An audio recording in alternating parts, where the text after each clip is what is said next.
పరిపాలన జరుగుతుందో దేశంలో అక్కడ ఇట్లాంటి దుర్మార్గకరమైన రాష్ట్ర ప్రభుత్వం ఎంకరేజ్ చేసినట్టు కనబడతా ఉంది. రాష్ట్రంలో కాంగ్రెస్ పార్టీ అధికారంలోకి వచ్చిన తర్వాత సికింద్రాబాద్లో ఇతర రాష్ట్రాలకు సంబంధించినటువంటి ముస్లిం వ్యక్తులను తీసుకుని వచ్చి జిహాదీ ట్రైనింగ్లు ఇస్తున్నటువంటి సందర్భంగా సికింద్రాబాద్ ముత్యాలమ్మ టెంపుల్ సంఘటన జరిగింది. రాష్ట్ర పోలీసులు ఆ తర్వాతనైనా తమ ప్రాంతంలో ఉన్నటువంటి ఎక్కడికక్కడ మసీదులలో షెల్టర్ తీసుకున్నటువంటి వ్యక్తులు, మదర్సాలలో షెల్టర్ తీసుకుంటున్నటువంటి వ్యక్తుల మీద ఎట్లాంటి విచారణ జరపకుండా వాటిని ఉగ్రవాదులకి అడ్డాలుగా ఆశ్రయాలుగా మార్చేటువంటి రీతి లోపల ఎంకరేజ్ చేయడం అనేది బాధాకరమైనటువంటి విషయం.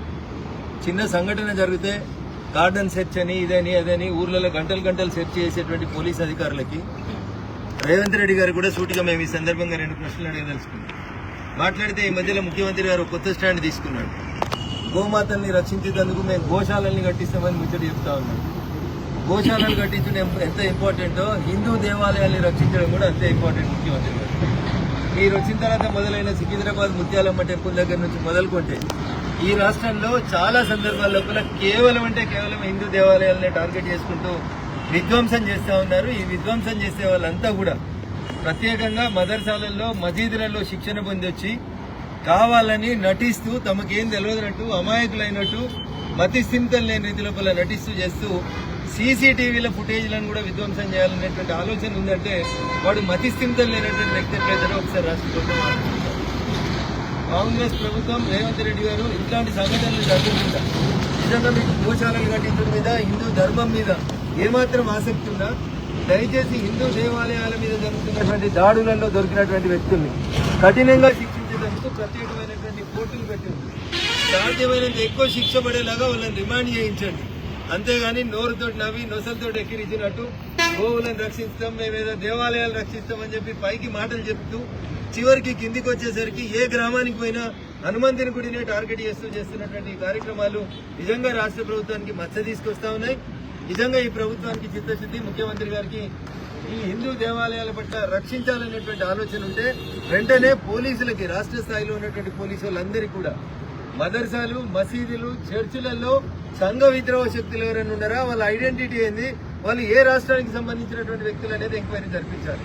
ఎందుకంటే ముత్యాలమ్మ గుడిలో జరిగితే చేసిన వాడిది కర్ణాటక అని చెప్తాడు, ఇలా రుద్రారంలో జరిగితే ఈ సంఘటన చేసిన ఆయనే కర్ణాటక అని చెప్తాడు, సదాశివపేటలో జరిగితే మతి సింతలు లేని వాళ్ళు చేసినారని చెప్తాడు.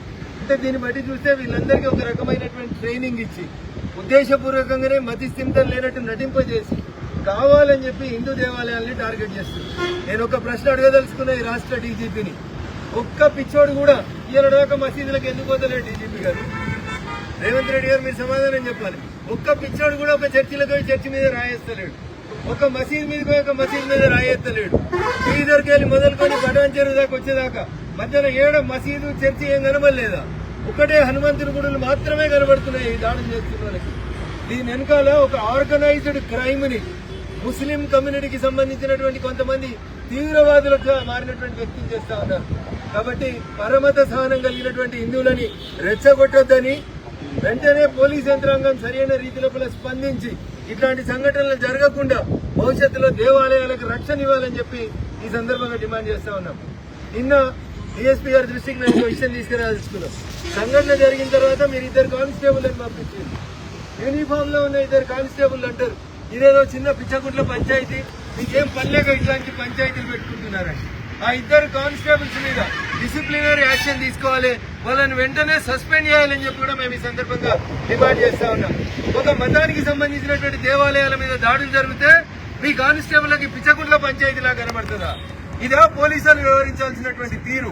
అందుకని డిఎస్పీ గారు వెంటనే స్పందించి నిన్న సాయంత్రం పెట్రోలింగ్ వచ్చినటువంటి ఆ పోలీసు వాళ్ళు ఎవరు, వాళ్ళ భాష ఎందుకు మాట్లాడారు అనేటువంటి విషయం లోపల మీరు విచారణ జరిపి ఆ 2 కానిస్టేబుల్ మీద కూడా తగు చర్య తీసుకోవాలని చెప్పి రుద్రారం గ్రామ ప్రజల పక్షాన మేము డిమాండ్ చేస్తాం.